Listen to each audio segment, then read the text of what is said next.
How to pay with virtual Visa card on Amazon. In this video, I'm going to show you its very easy tutorial in just few steps that how you can pay with virtual Visa card on Amazon.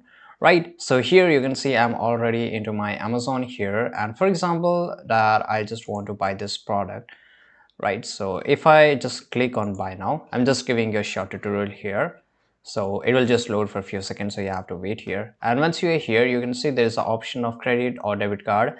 As Amazon accepts Visa, so of course you can just click here, and once you click here you have to enter your card details. So just click on enter card details, and basically you have to enter your card number of virtual Visa card, right? So whatever the number it is, you have to just enter it.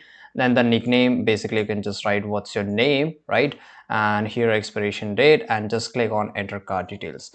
So once you do it, it will ask you the another number, that is CVV, and once you enter it, you will able to use virtual Visa card just like any other card in just few minutes, right? So it's very easy to do it, and I hope you found this video very useful.